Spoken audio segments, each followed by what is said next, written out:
Hayırlı günler arkadaşlar. Uzun zamandır anlatmayı istediğim size kara hindiba sirkesini anlatmaya çalışacağım inşallah. Öncelikle kara hindibalarımızı topluyoruz. Kökleri, yaprakları, çiçekleri, tohumlukları her yerini topluyoruz. Bir güzel yıkıyoruz. Tertemiz olacak kara hindibalarımız. Ve bir gece kurutuyoruz arkadaşlar. Gördüğünüz gibi köklerini, yapraklarını ve çiçeklerini topladım. Çiçekleri biraz kurudu ve kapandı ben video çekene kadar. Ama açık çiçeklerini de mutlaka içine koymanızı tavsiye ederim. Kurutuyorsunuz. Daha sonra gördüğünüz gibi cam kavanozumuzun en az yarısına kadar, ama ben tamamen doldurulması taraftarıyım. Kara hindibalarımız cam kavanoza doldurduktan sonra diğer aşamalarına geçeceğiz. Bu arada kara hindiba karaciğer ve mide için çok etkilidir ve sirkesi de şifadır Allah'ın izniyle. Kara hindiba karaciğer için açıcı özelliği vardır. Mide rahatsızlıklarında çok şifalıdır. Soframızdan eksik etmememiz gereken şifalı otlar arasındadır. Kara hindibanın bütün çeşitleri mideye çok faydalıdır. Sirke de zaten başlı başına şifadır. Kara hindibanın sirkesi de tamamen bu şifayı katlayacak Allah'ın izniyle. Kullanmanızı ve mutlaka yapmanızı tavsiye ederim. Yapımı oldukça kolay, hiçbir sıkıntısı olmayan, kolayca yapabileceğiniz bir sirke. Bazı sirkelerin aşamaları 6 ay, bazı sirkelerin ise 1 sene sürmektedir. Kara hindiba kendi yapısı acı olduğu için bal ve nöbet şekerini biraz daha fazla kullanmanızı tavsiye ederim.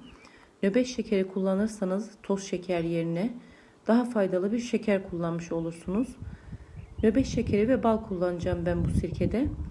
Kara hindibanın suyuna mutlaka bakmanızı tavsiye ediyorum. Karıştırdıktan ve şekeri eridikten sonra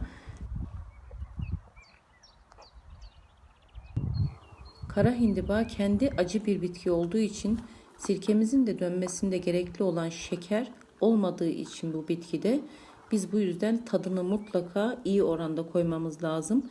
Suyuna baktığınızda hafif ağzınıza tatlı gelecek şekilde mutlaka bir suyu olması gerekir. Şimdi nöbet şekerini ve balı koydum. Siz burada balı göz kararı koyabilirsiniz. Dediğim gibi mutlaka suyunun tadına bakın. Sirke aşamasında bu çok önemli arkadaşlar. Petek bal kullanabilirsiniz. Ben geçen seneki yaptığım kara hindiba sirkesinde petek bal kullanmıştım. Şimdi çiçek bal kullandım ve nöbet şekeri kullandım. Şimdi şeker oranını ayarladıktan sonra içine varsa elma sirkesi atıyorsunuz. Varsa sirke anası ekliyorsunuz. Daha önce ben sirkencübin sirkesi yapmıştım. YouTube kanalımda var bu da.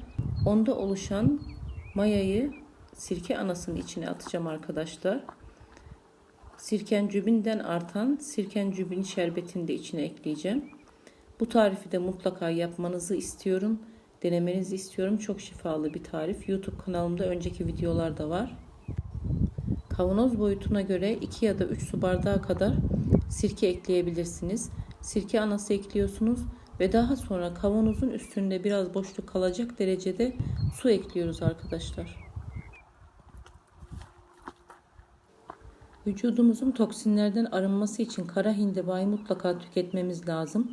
Kara hindibanın sirkesini de yaptığımız zaman daha güçlü bir şifa olacak Allah'ın izniyle. Mutlaka sofranızdan ve günlük ihtiyaçlarınızı gidermede kara hindiba sirkesini tüketmenizi tavsiye ederim.